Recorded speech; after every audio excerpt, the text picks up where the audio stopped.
Happy Sabbath, good morning. And up there? Okay.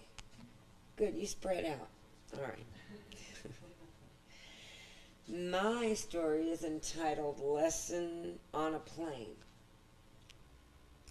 All right. Some time ago, when my 9-year-old son and I were on a flight from the East Coast back to Walla Walla, Washington, where I'm a church youth pastor. Unfortunately, we were assigned seats that were not together. The airline had upgraded me to first class, but not Cameron. When we checked in for our flight, I tried to get the agent to change my seat back to coach class, but she shook her head. All the seats have been assigned, she stated emphatically. I prodded her. Isn't there anything you can do to get our seats together? She rolled her eyes and sighed. I don't think you'll have any trouble finding someone to trade seats with you.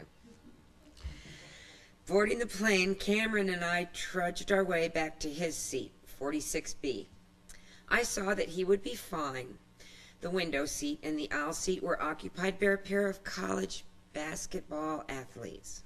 Still wearing their team garb, the young men barely fit into their spaces. Yet they had still found a way to nap soundly, even as everyone else was boarding.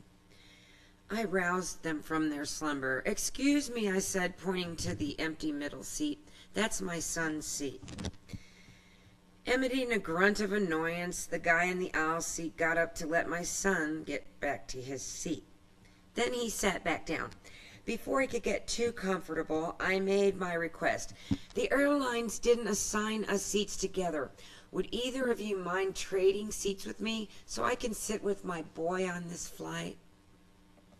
The young man sitting by the aisle seat said, Nah, man, sorry. I need the aisle seat, man. The athlete against the window glanced at my nervous son and immediately chimed, Yeah, I'll trade with you, no problem.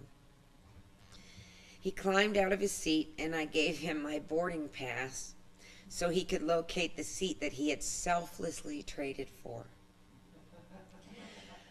I watched the lumbering athlete make his way to the front, not realizing that his servant heart had just earned him at least 5 extra inches of legroom and a decent meal.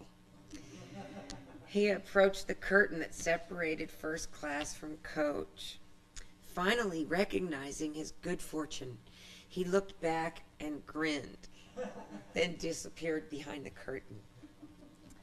Meanwhile, the big beast sitting next to my son was already half asleep.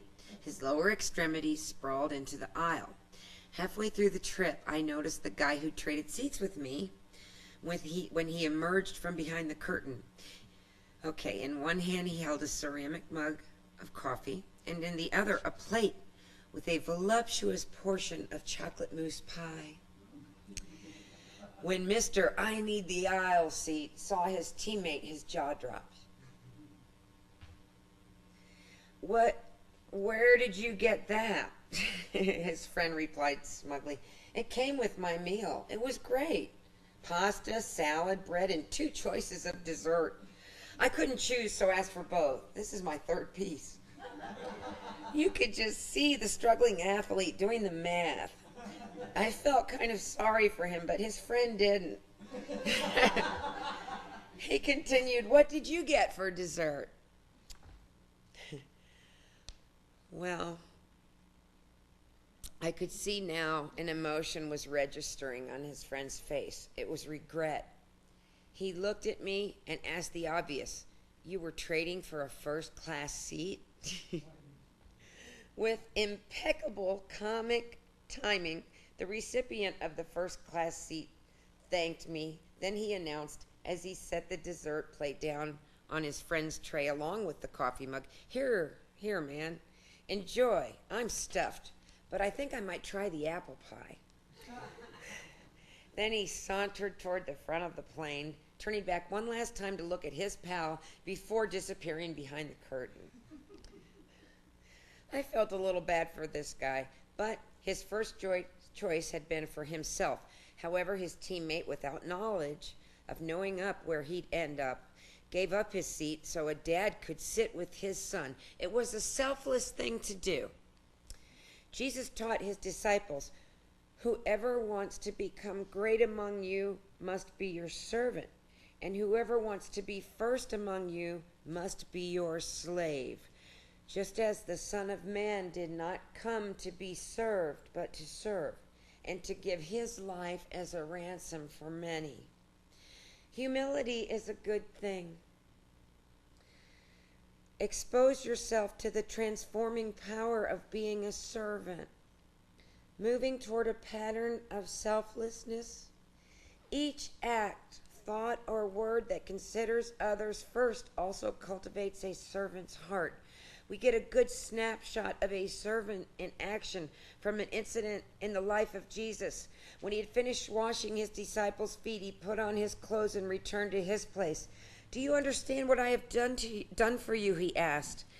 "You call me teacher and Lord, and rightly so, for this is what I am. Now that I, your Lord and teacher, have washed your feet, you also should wash one another's feet. I have set an example that you should do as I have done for you. I tell you the truth, no servant is greater than his master, nor is a messenger greater than the one who has sent them. Now that you know these things, you will be blessed if you do them too."